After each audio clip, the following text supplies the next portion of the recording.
E aí pessoal, eu sou o Cris.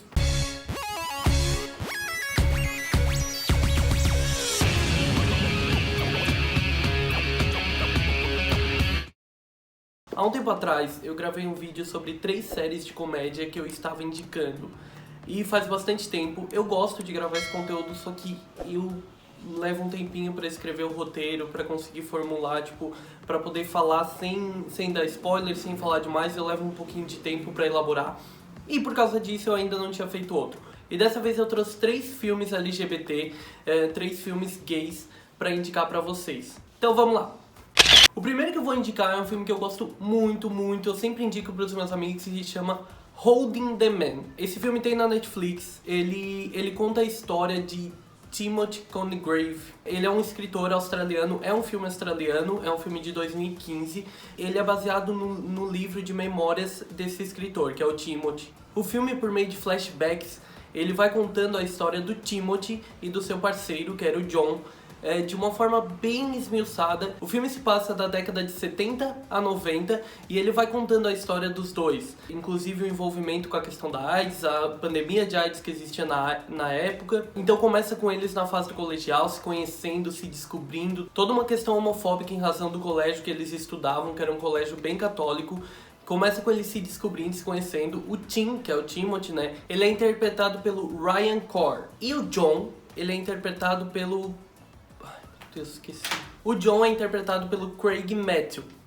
Então conta desde quando eles se conheceram, em 1976. Conta como eles se conheceram no colégio, o que eles passaram no colégio com relação à família católica. Conta a história deles com a família e vai desenvolvendo a trama, inclusive com relação à faculdade, ao Tim se descobrindo uma pessoa muito mais liberal do que ele achava que era. O Tim era uma pessoa, na época do colégio, eles eram totalmente diferentes, então o Tim era uma pessoa mais nerd, mais ligada no teatro, já uma pessoa bem militante, uma pessoa que já gritava pro mundo que era homossexual, enquanto o John, na verdade, era um atleta de rugby, uma estrela do rugby, e ele não era assumido, ele nem havia se descobrido, pra falar a verdade. A Austrália, naquela época, ela tinha muito problema com questão de homofobia.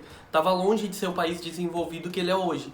Então conta toda essa parte, essa história, a questão do preconceito com relação à AIDS, as dificuldades que eles enfrentavam com relação à família católica, com relação à homofobia, com relação às doenças, com relação ao relacionamento deles enquanto um casal, porque eles passaram desde a adolescência, amadurecimento, então foi bem turbulento a relação deles. Eu queria muito poder contar o final, mas é impossível contar o final sem dar spoiler. A AIDS acaba fazendo parte da história. O Tim, ele é uma pessoa que acaba contraindo o vírus, e, enfim, isso faz parte do desenvolver da segunda parte do filme. Então é um filme que ele acaba sendo independente da temática gay ou LGBT. Ele é um filme que ele fala muito de um relacionamento amoroso. Ele acaba sendo um filme para qualquer público, mas muito legal as questões abordadas, como demonstra o que era na época, e essa questão do desenvolvimento do amadurecimento como casal. É com certeza um dos meus filmes favoritos com a temática LGBT. Tem no Netflix, Holding the Man, e assistam se tiverem oportunidade, porque é muito bom. E eu chorei igual uma criança com esse filme. Sério, não que eu seja um exemplo, mas eu chorei muito. O próximo filme também tem na Netflix e chama The Handsome Devil. Esse filme é muito legal. The Handsome Devil, ele não vai contar necessariamente a história de um casal gay. Ele vai contar a história de 2 amigos. Ambos eles estudam em uma escola que venera o rugby. O Ned, ele é um cara magro, que não gosta muito de sair, mirradinho, gay, enfim, e ele sofre muito bullying. E aí vem o Connor, que é um novo aluno, alto, sarado, estrela do esporte, estudando num colégio que venera o rugby.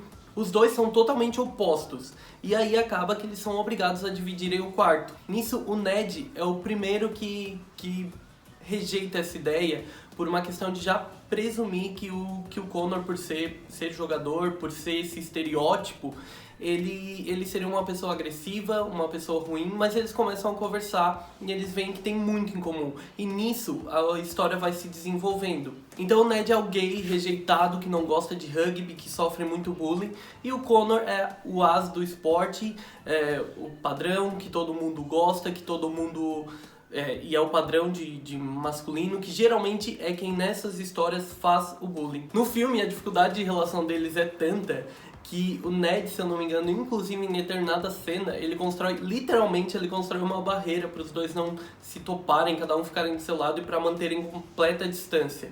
Esse filme ele fala muito sobre masculinidade tóxica, sobre aceitação e sobre essa questão de aceitação do outro, sobre entender o outro, muito voltado para essa consequência da masculinidade tóxica. É um filme irlandês de 2016 e antes que eu esqueça, os principais atores ali, os protagonistas são Fionn O'Shea, se eu falei certo, e Nicholas Galitzine. Não tenho certeza se eu falei certo, mas esses são os nomes deles. São irlandeses. Esse filme é muito legal, é divertido, é uma comédia dramática. Não vou dizer que é muito engraçado, mas ele é muito gostoso de ver. É bem leve, tem no Netflix e é a minha outra indicação.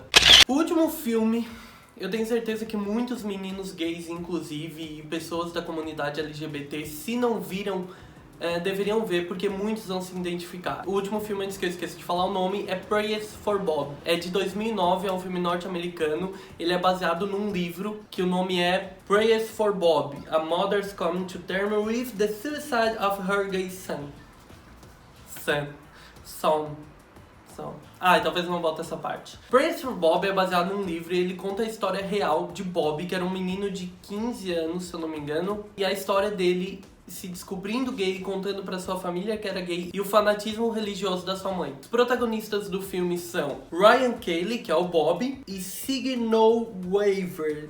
Cara, eu não devo ter falado isso errado. Que é a Mary Griffin, que é a mãe do Bob. Então, durante o filme, o que se percebe é que o Bob se descobre gay, ele conta pra um dos irmãos dele, a mãe dele descobre, e até então todo mundo acaba aprendendo a conviver com isso e aceitar isso, menos a mãe dele, por uma questão de fanatismo religioso, ela não aceita aquilo. E é aí que muita gente vai se identificar, muitas pessoas da comunidade LGBT vão se identificar, porque parece que a religião acaba sendo uma escapatória, às vezes, pros pais, pra família, pra quem não aceita. Mas, enfim, não é sobre isso que eu vou falar. Se vocês quiserem que um dia eu fale sobre isso, sobre essa questão, vocês deixem aqui nos comentários. Mas enfim, ele conta a história do Bob se assumindo gay, contando pra sua mãe, e da dificuldade da mãe dele em aceitar a sexualidade do filho em razão da religião. Pela dificuldade que a mãe tem em aceitar, apesar do Bob tentar fazer de tudo, porque ele passa a não se aceitar, ele se sente culpado.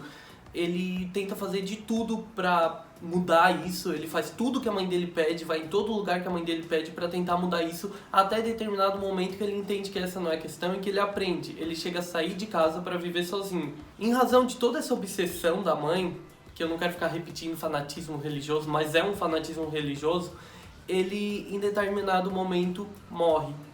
Mas não é uma morte comum, ele se suicida porque ele não consegue viver com isso. E ele era uma pessoa muito ligada e muito apegada à mãe. Isso não é um spoiler, porque na verdade o filme ele não conta necessariamente sobre a história, só a história do Bob e dele se descobrindo, dele contando pra mãe. A principal história do filme é a mãe dele descobrindo tudo que existe por trás disso, então ela começa a se envolver com comunidades de pessoas LGBTs, lésbicas, outras pessoas gays, ela participa de grupos e ela começa a entender isso. Então é a busca da mãe dele por conhecimento, ela percebe o problema que foi, ela percebe que ela errou, que o filho ter se matado tem a ver com o fato de ela nunca ter conseguido entender e aceitar isso, e ela passa a correr atrás disso. Inclusive Mary Griffin é uma das maiores militantes que já existiram com relação à causa LGBTQ, e ela se tornou uma grande militante em razão disso depois que ela perdeu o filho, que o filho cometeu suicídio. Esse filme é muito, muito, muito pesado porque muitas pessoas acabam se identificando com ele.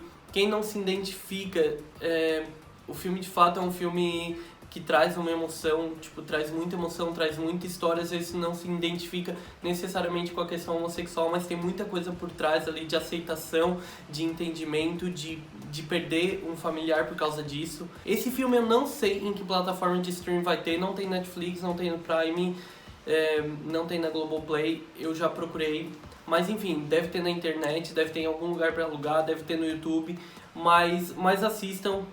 O filme é sensacional, a história é muito bonita, o final é muito bom, é muito bonito e é uma história real. Vale a pena, quem não conhece, é um dos outros filmes que eu indico muito, muito, muito para todo mundo que pede. Eu tenho muita vontade de rever ele, já vi mais de uma vez. E é isso, pessoal, eu espero que vocês tenham gostado. Não se esqueçam de se inscrever no canal, deixar o like nesse vídeo, compartilhar o vídeo. Me segue nas minhas redes sociais, elas vão estar todas aqui embaixo, vão estar no box de informações também. É isso, muito obrigado por vocês terem assistido, obrigado por me acompanharem, é isso aí, até a próxima e tchau!